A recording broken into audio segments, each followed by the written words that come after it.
Hello everybody, this is Havoc and welcome to the Eurogamer interview that they had with Creative Assembly. If you watched any of my other videos between the forum posts that they posted about Warhammer 2 or the kind of announcement trailer breakdown, then you guys will know I'm very excited for this game and I'm excited to see all of these articles. It's something really cool that I'm glad that they've done, and it really opens up a lot of information that I'm very excited to dive into. So again, we've already gone through the forum posts, and so I'm going to dive into this Eurogamer interview. There's maybe a lot of stuff that we already know about, but again, this may reveal some things we don't know about. So Creative Assembly has just announced Hello Warhammer 2 with a trailer confirming 3 of the 4 playable races: High Elves, Dark Elves, and Lizardmen. We've yet to see any gameplay, but given the time we spent with the first game, we have some ideas on what to expect. That being said, there are still a few important questions. Since the release, we've been told to expect this trilogy to slot together somehow, allowing players to experience a grand campaign on an incomparable scale. Is that still happening? If so, how will it work? And what about Day 1 DLC? Are we going to see a repeat of the controversial Chaos Warriors? I being Chris Brad, spoke to game director Ian Roxburgh and the communication managers Al Beckham at EGX Rezzed and put some of these questions to him. Here's what they had to say.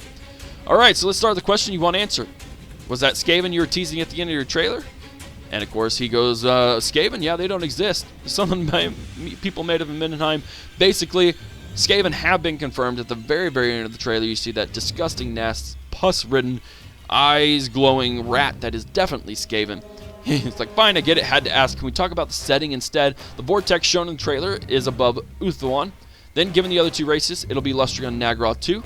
And there will also be an area called the Southlands, aka where the Skaven. Yeah, so you see, they're not ready to talk about that yet. But together, these locations are known as the New World. In fact, it's not just one race per area. There are a lot of sub-factions dotted all over the map as well, which is awesome. Including factions from races we've seen in the first game. Yes, and in fact, if you're looking at Warhammer lore, there's loads of examples of these kind of sub-factions, so we had a lot to draw on. For instance, there is a faction of vampire pirates that is on the coast of Lustria, which is I barely have dug into, but sounds really, really interesting. Plus other factions. I do believe Tilia, and maybe a couple of those other places, they have colonies.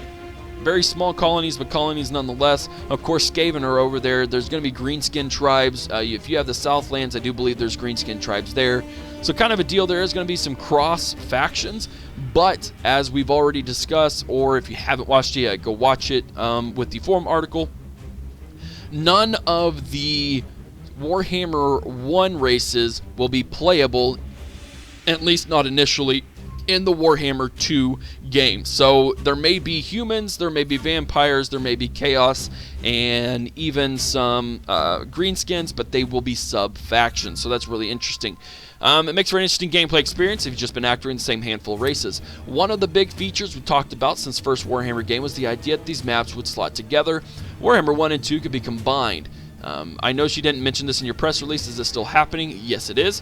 Gonna have a full-fledged standalone campaign for Warhammer 2, and then they're gonna slot it together. I'm going to introduce the option to play a mega campaign shortly after. Is that what you're calling it, the mega campaign? And we're not sure yet. We've been playing around with other names, but maybe we should just go with mega campaign.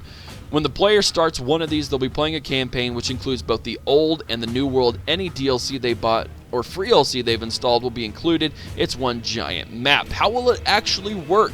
Mechanically, things like time, like the time it takes between turns, seems like an issue. Already it can be a little while as you wait for each AI. Is this going to be a bigger problem here?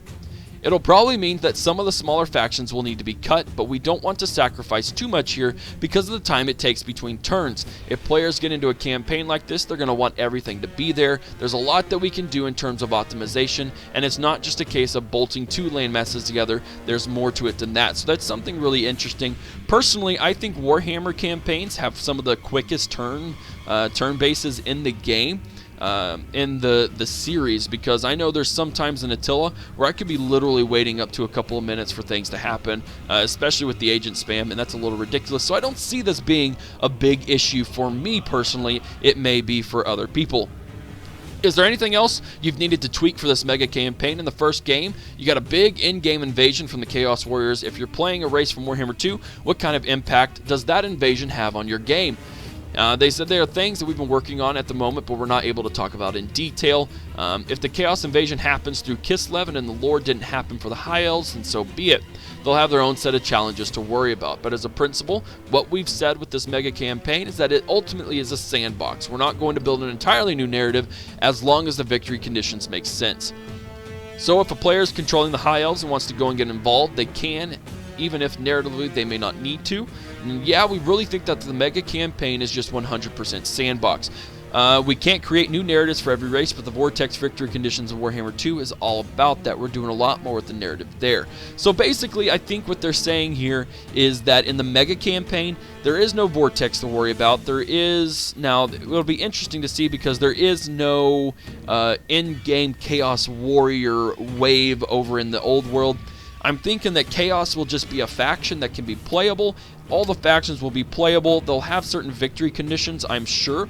But Ultimate Sandbox, I think, really truly means there are events that will happen, but nothing that results in an in-game scenario, which I think is really perfect, and I think will make for a really, really cool campaign and something that Warhammer really needs. Going back onto the Vortex plays a role in the victory conditions for each of the new 4 races. Either they'll want to control it or corrupt it or whatever that may be. Ultimately, each of the races have various mechanics to be able to cast rituals. Stage by stage, this will increase their ability to affect the Vortex and whatever they may need to do. Some of the races want to keep it in its integrity, and some want to destabilize it so they can use the chaos that ensues their own nefarious end. It's almost a race between the races to see who can reach that final race-specific ritual, so you can lose the game. Without even being wiped out? Exactly. You may be doing all the good nuts and bolts of Total War, expanding, unlocking techs, expanding your infrastructure and armies, but that final stage of the story will still happen for another race. So this is really interesting. So that's how we are going to see it, almost like with the stages of Athaloran.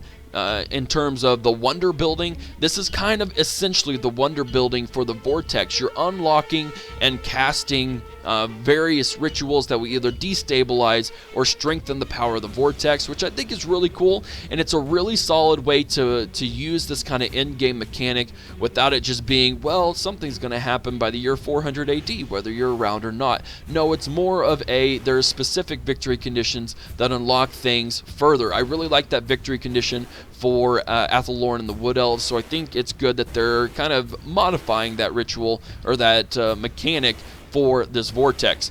In Warhammer 1, it was either a case of completing your victory condition or getting wiped out. And it has been in every Total War we've ever made. We did sit down for Warhammer 2 and talk about this. In various Total War games in the past, we've tried to do a new in-game thing, and it's never really created any tension in the end. With this, we said one of the things we wanted to create now is to create a challenge right up to the end so people just don't stop their campaign before they're ever finished. So the Vortex is a mechanic for that. It means you can lose the game even if you own over half the map. Everyone's racing towards this, and there are things other than capturing of territory that can progress you in this race. It keeps you having to push and having to race right up to the end, but having said that, it's also a vehicle for telling narrative as we go along. Each of the races has their own individual take and storyline to do with the Vortex. If you want to ignore that, you can just go and do a world domination, but there's this alternative route and other races will run for the Vortex if you don't wipe them out. I don't want to get too bogged down with some other details, but you're saying that playing a mega campaign and you're controlling a Warhammer 1 race, does the Vortex matter? If one of the other race completes that objective, is it game over? No, the mega campaign, they won't be concerned with that. We're not really talking any detail about that work yet, but don't panic. So again, like I said before, truly sandbox means Vortex won't matter, Chaos Swarm won't matter, that kind of a deal. It's truly going to be sandbox. You face some criticism with Warhammer 1 for Chaos Warriors being offered as a pre-ordered DLC. Has this changed your approach to the 4th race? That may or may not be the Skaven. We can't talk about it yet. What I'll say is this. We do listen very carefully to what people think of stuff that we do and the content we release. It will be appropriate, let's put it that way. So again, that was a big controversy. Whether or not they do it again, we'll just have to see. One of the things you nailed with that first game was your approach to DLC, both free and paid, following the release. Is this something you want to replicate? For sure, DLC, both free DLC and otherwise, they'll keep in the same thing. In a similar fashion for that first game, It'll be the same blueprint in terms of DLC for Warhammer 2, but then we've got the mega campaign, which is effectively building on that as well. We think it worked pretty well for the game. Without having to wait for years to release a new game with all that new stuff in it, it gives us a way to drip feed all the content we want to make. The Warhammer universe is huge, and as long as the game keeps being successful for us, then we can keep doing it. And as for us, the developers, it's brilliant to be able to continually work on that game and keep chiseling away and keep refining it in the way we want to. I don't think there would be a developer anywhere that would release a game and not want to do anything else. You always want to, and it's given that opportunity. And this is my last question. The mega campaign will include everything the players have bought and installed. If you bought Warhammer 1 and 2, they slot together, then any DLC. Yes, that is it. That sounds brilliant, and the end of the interview. So a lot of things revealed here, which have been, yeah, I mean, there's a lot of good things. This was a really good interview. Skaven, they're obviously going to be in there. So it just depends on how they handle that, whether that will be a free pre-order or like what else is going to happen, whatever they want to do with that. We'll get more details in the future.